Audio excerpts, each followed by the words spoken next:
नमस्ते। अक्सर पाकिस्तान में यह चर्चा तेज होती है कि भारत उसके टुकड़े करने के लिए जाल बिछाने में जुटा है। पाकिस्तान के कई हिस्सों में ऐसे प्रदर्शन भी देखने को मिलते हैं जहां लोग अपने लिए एक अलग आज़ाद देश की मांग करते हैं। खासकर बलूचिस्तान, सिंध और पश्तूनिस्तान में विद्रोह देखने को मिलता है। पाकिस्तानी सेना इन विद्रोह को कुचलने के लिए पूरा दम लगा रही है।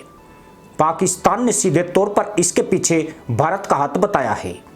हालांकि वह आरोपों के पक्ष में कोई सबूत पेश नहीं कर सका, लेकिन अब पाकिस्तान के साथ ही उसके आका चीन की भी नींद उड़ गई है।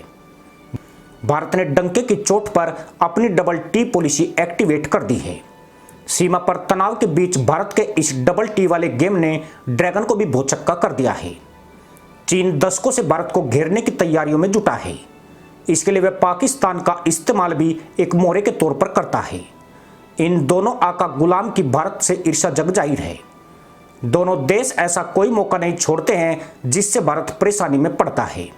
भारत को चिढ़ाने के लिए चीन अपने सीपीसी कॉरिडोर को पीओके में बना रहा है, जो गैर कानूनी होने के साथ साथ भारत की संप्रभुता का खुला उल्लंघन है। लेकिन अब भारत ने चीन को उसी की भाषा में जवाब देना शुरू कर दिया है, जिससे चालाक ड्रैगन ने केवल तिलमिलाया हुआ है बल्कि बुरी तरह बौखला भी गया है। भारत ने चीन की दुखती रग पर प्रहार करते हुए डबल टी गेम की शुरुआत की है। डबल टी का मतलब ताइवान और तिब्बत से है। भारत का तिब्बत और ताइवान को महत्व देने का मकसद चीन को उसी के स्टाइल में समझाना है। ताइवान और तिब्बत दोनों ही चीन के लिए संवेदनशील मुद्दे हैं। भारत ने ताइवान के साथ रणनीतिक साझेदारियों और तिब्बत को सांकेतिक समर्थन देकर ग्लोबल स्टेज पर अपनी स्थिति साफ की है।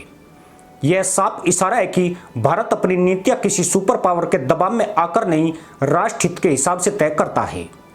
दरअसल ताइवान और तिब्बत के साथ भारत के जुड़ाव को चीन अपनी संप्रभुता और प्रभुत्व को चुनौती के रूप में देखता है, परंतु अमेरिका के इसमें शामिल हो जाने से यह मामला त्रिकोणीय हो गया है। ताइवान के बाद तिब्बत के लिए अमेरिका का समर्थन बढ़ रहा है और ताइवान से भारत की बढ़ती नजदीकियां चीन के उभार को काउंटर करती है। भारत के आंतरिक मामलों में हस्तक्षेप करने की चीन की पुरानी आदत रही है।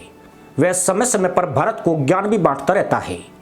कश्मीर मुद्दे और आतंकवाद पर हमेशा ही वह पाकिस्तान का समर्थन करता है, पर अब भारत ने घेराबंदी करते हुए उसकी कमजोर नसों से छेड़छाड़ शुरू की तो उसने अपनी वन चाइना पॉलिसी का राग अलापना शुरू कर दिया है। हालांकि चीन की भारत विरोधी हरकतों की वजह से नई दिल्ली ने सालों पहले ही चीन की इस पॉलिसी को साइड कर दिया था। हाल ही में अमेरिकी सांसदों का एक दल धर्मशाला में आकर दलाई लामा से मिला तो चीन बुरी तरह चिढ़ गया था। ड्रैगन तब और अधिक कसमसा गया जब इन अमेरिकी सांसदों ने प्रधानमंत्री मोदी से मुलाकात की।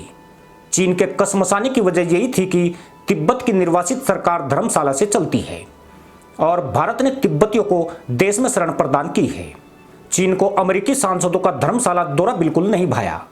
असल में अमेरिका ने अब तिब्बत पर चीन को घेरना शुरू कर दिया है और परोक्ष तौर पर अलग तिब्बत देश को आवाज देनी शुरू कर दी है। अमेरिकी संसद में तिब्बत पर एक नया बिल पास हुआ है। इस बिल का मकसद तिब्बत का विवाद सुलझाना है। बिल में तिब्बत की स्थिति और विवाद के शांतिपूर्ण समाधान की बात कही गई है। इसके साथ ही चीन से तिब्बती धर्मगुरु दलाई लामा से फिर से बातचीत शुरू करने को कहा गया है। इस बिल के आने के बाद से ही चीन चिढ़ा हुआ है। वहीं भारत ने एक और कदम बढ़ाते हुए ताइवान के साथ तकनीकी क्षेत्र, खास तौर से सेमीकंडक्टर इंडस्ट्री में साझेदारी मजबूत की है। Power chip semiconductor manufacturing corporation और फॉक्सकॉन जैसी कंपनियां भारत में विस्तार कर रही है। दोनों कंपनियों ने पीएम मोदी के गृह राज्य गुजरात में महत्वपूर्ण निवेश किया है। यह साझेदारी न सिर्फ आर्थिक फायदे के लिए है बल्कि महत्वपूर्ण तकनीकी के लिए चीन पर निर्भरता कम करने के लिए भी है। पर मामला यहीं तक सीमित नहीं है। चीन का इनर मंगोलिया और सिंजियांग प्रांत भी बारूद के ढेर पर बैठा है।